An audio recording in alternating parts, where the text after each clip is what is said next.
Hi, I'm Pi, and in this video, which is going to be part of a series named My Favorite Games, I'm going to talk about and showcase some of my favorite games ever, and why you should probably play them now, with the first game in this series being RollerCoaster Tycoon Deluxe. So let us take a sip out of the cup of sweet, sweet nostalgia.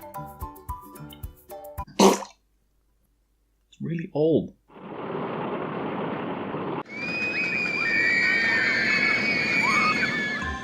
RollerCoaster Tycoon was released in 1999, so let us take a trip back in time. The year 1999 is the same year where quality TV shows such as SpongeBob SquarePants and Family Guy first aired on TV. It is also the birth year of the first internet pirates. The Venga Boys were going to pizza, we were all a little bit blue dappity, we were pretty fly. Everyone was dancing to Mamma No. 5 and no one was ever offended. So when this game came out I was 11 years old and a friend of mine got it for Christmas, and it's just all we played for weeks. Sitting in school we were talking about roller coasters that we could build and, making drawings of them and stuff. It was just a magical time. I remember this game so fondly for many different reasons. One of them is that it's the first game I've ever bought myself with my own earned money, which was almost 2 years after the game had originally come out. Because I didn't have a PC. And if you're younger than I am and you are wondering why I didn't have a PC, it's because having a PC at home wasn't actually that common in those days. And most normal families only started getting PCs when companies introduced discount deals to their employees, which kind of became the way of getting a family PC for years to come. Great story, Grandpa! Yeah, okay, back to the game. RollerCoaster Tycoon is a theme park making / managing game. At the start of the game there are a couple of scenarios you can pick from, with each of them having different objectives and or challenges, like having a very limited space to build, or the terrain itself requires you to create attractions creatively. Almost every scenario does require you to have a certain amount of guests in your park and a certain park approval rating at a specific moment in time, which can be translated into you have 3 years to make a really cool park. There are all kinds of attractions you can build, like spinny stuff, shooty uppy thingies and whatever this is, but what we all came for are of course roller coasters. The game allows you to build them yourself, and which gives you creative freedom to build whatever you want, with some constraints of course. Depending on the kind of roller coaster you're building, there are certain things they can and cannot do. All of them have the basic functions such as going up, going down, straight, having different size bends, but some of them can be built higher, have steeper angles, make loop-de-loops, spirals, and all that other kind of cool stuff.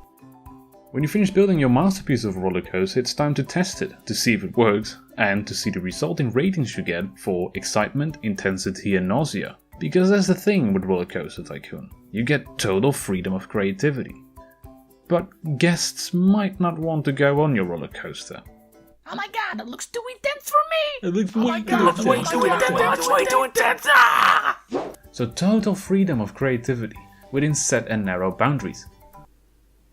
But when you finally learn to make roller coasters that don't have G-forces that would even kill fighter jet pilots, you can actually sit back and be proud of what you've created. To me, the game always felt like it wasn't linear, as a lot of other games did feel like they were in that time.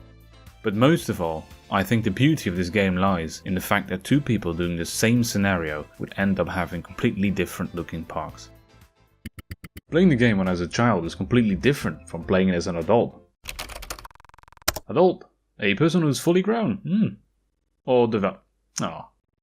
As a child I enjoyed things like building over the top crazy roller coasters, giving guests and attractions funny but rude names, making the guests really nauseated, charging $5 for them to go to the bathroom, and maybe drowning a handyman or two. But as an adult I can now enjoy the management side of the game, like income and spending overviews, reliability and maintenance costs, and just overall profit management. The things I avoid doing in real life. As an engineer, I can really appreciate the construction of roller coasters when it comes to creating a highly exciting ride within as low as possible intensity rating, which means being very aware of the speeds and G-forces the guests will be exposed to. I think it's absolutely amazing that the same game is able to entertain me at the age of 11 and now at the age of 29. Then again, this game does come as 2 games in one.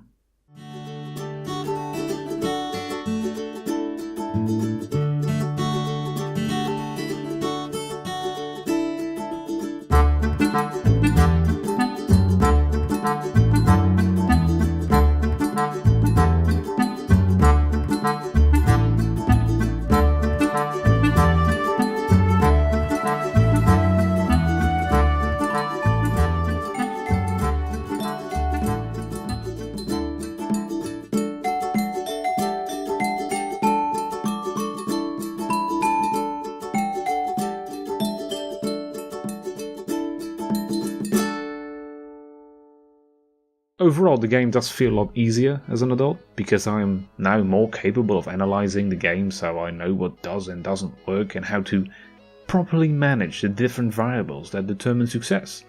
Yet again, things I avoid doing in real life. But it doesn't mean that it's no longer fun, or that there is less space to be creative.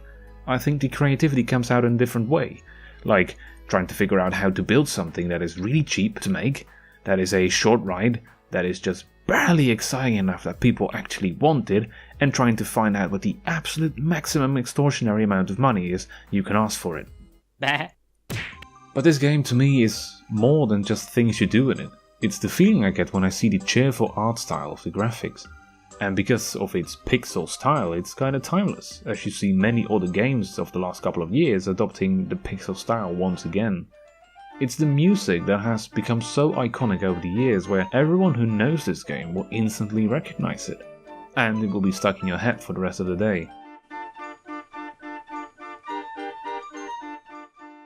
Of course, the game isn't perfect, and there are some annoyances, such as guests complaining about getting lost. "Oh, you're lost, are you? What a shame, you should have bought a map to the park." "Oh, you do have a map of the park.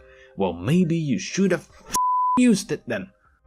Or complaints because a piece of walkway is not being cleaned the millisecond someone puked all over it.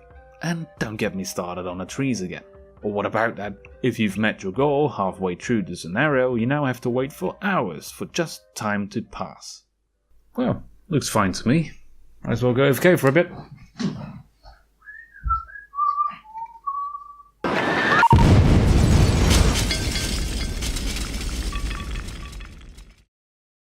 Yet none of these annoyances can break my love for the game.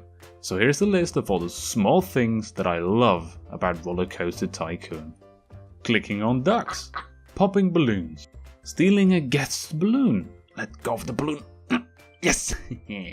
Making beautiful places for guests to eat, when you finish the scenario and everyone claps, seeing a sky full of balloons when they are done clapping, popping those balloons.